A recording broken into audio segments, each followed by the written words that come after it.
There's a reason movies have teaser trailers, that TV shows have short hits. Tonight, on a very special blossom, came from somewhere. They are designed to create buzz and entice viewers to go and watch the entire movie or episode when it comes out. And while they are a tried and true method for TV and movies, do they, or something analogous, work for podcasts? That's what I want to talk to you about today. Welcome to Podcast Workflows, where you get daily tips to improve your process, grow your show, and maybe even make some money. Each week, I also do a deep dive into the process of the world's most successful podcasters and reveal their tools, processes, and systems to help you simplify the production of your own show and reclaim hours in your day. You can improve your own podcast production process by seeing how the pros do it. I'm your host, Joe Casabona, and today I want to talk to you about how short-form video can help your podcast. Now, this, my friends, is actually the 6th entry in our podcast Advent calendar. I have a small confession to make. Every 5 days I do a giveaway, but that giveaway is going to be over before this podcast episode comes out, so I'm skipping those episodes. All the more reason to sign up over at podcastworkflows.com/advent. So while this will have the number 6, that's the 5th in our audio from article series. In any case, can short form video work for your podcast? I think it depends. At play here, in the headline of this very episode, is a conflict. First of all, I'm saying can instead of do. Anything can work, and some podcasters surely believe it does. And number 2 is something called Betteridge's Law of Headlines. That states that any headline that ends in a question mark can be answered with no. So maybe the better question is, how can short form video work for your podcast? I've tried a couple of experiments with short form video over the past few years. My most recent attempt had me working with a video editor running similar experiments. He'd take the full video of each episode and extract clips he thought were good, add some music and branding, and then post them on TikTok, YouTube Shorts, Instagram Reels, and X/Twitter, herein referred to as X. Importantly, for TikTok and X, they were posted to my personal accounts. For Instagram and YouTube, they were posted on the podcast's accounts. So what were the results? Well, they were aggressively average. We don't even need to talk about X. I may as well have not posted on there at all. On TikTok, I got within 10% of the views for the videos. So 10% of the same views on each video, all being in the mid 200s. This proved to be the most consistent platform, but I don't think it was successful, and I'll get to why in a minute.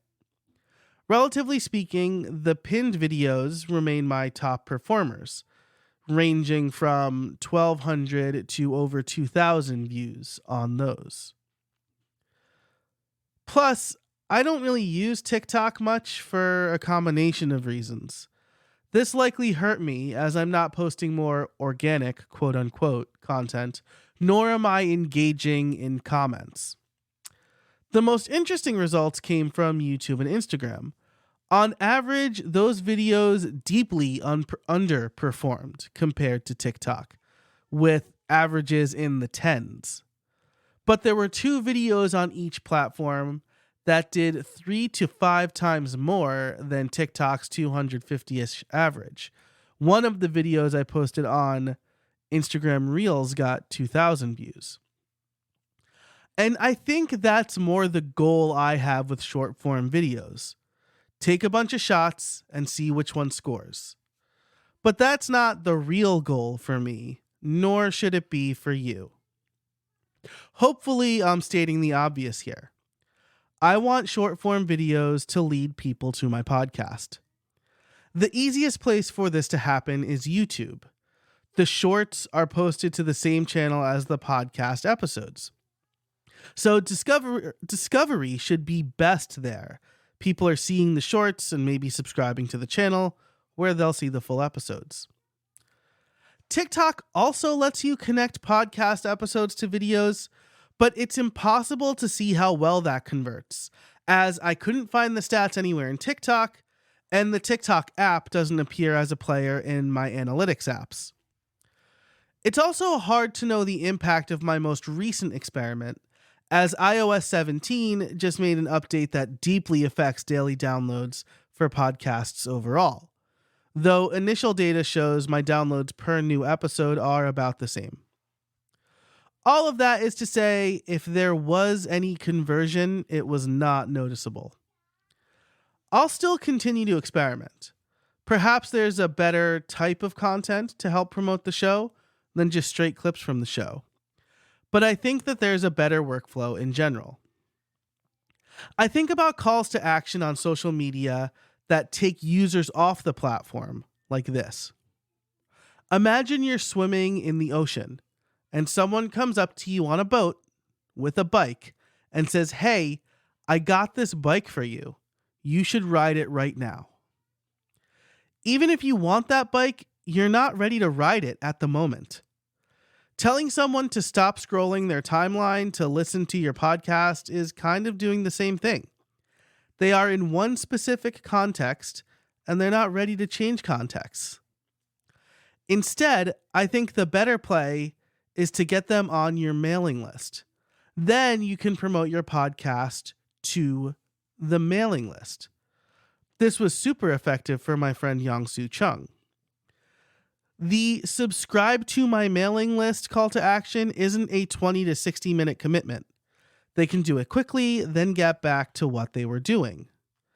And then you're gently reminding people who have opted in to what you have to say that you have a podcast. And you're giving them the option to subscribe and listen when it's convenient for them. It's like giving them the option to ride a bike or swim before they start, not interrupting what they're doing to do something totally different. So what should you do from here? I think that really depends on your audience. You should determine where your audience hangs out, determine what kind of content they like to consume, and post on the appropriate social network, the one where they hang out, regularly and with purpose. Make sure you have your call to action clearly stated. You want people to come off that platform and join you where you live. You can also use tools like Riverside or Descript to help you create clips. I think the AI route is best here while you're still learning and experimenting. This is a numbers game for you. It's about the number of shots that you take.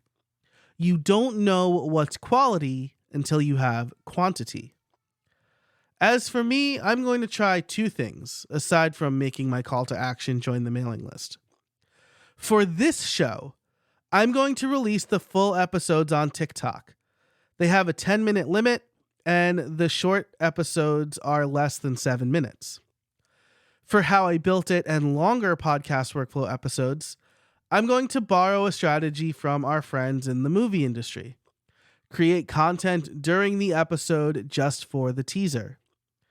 Maybe you've noticed that not all trailer footage appears in movies or TV shows. Studios will use interesting scenes from the cutting room floor, or in some cases, create scenes just for the trailer. That sounds like a fun, low-effort thing for me to try. What do you think? If you liked this episode, you can get every entry in Podcast Advent 2023 delivered directly to your inbox by going over to podcastworkflows.com/advent. You'll get daily emails with tips and tricks, of course, recommended tools, and giveaways from now to December 24th. You'll also be able to view the archive over there. Thanks so much for listening, and until next time, I can't wait to see what you make.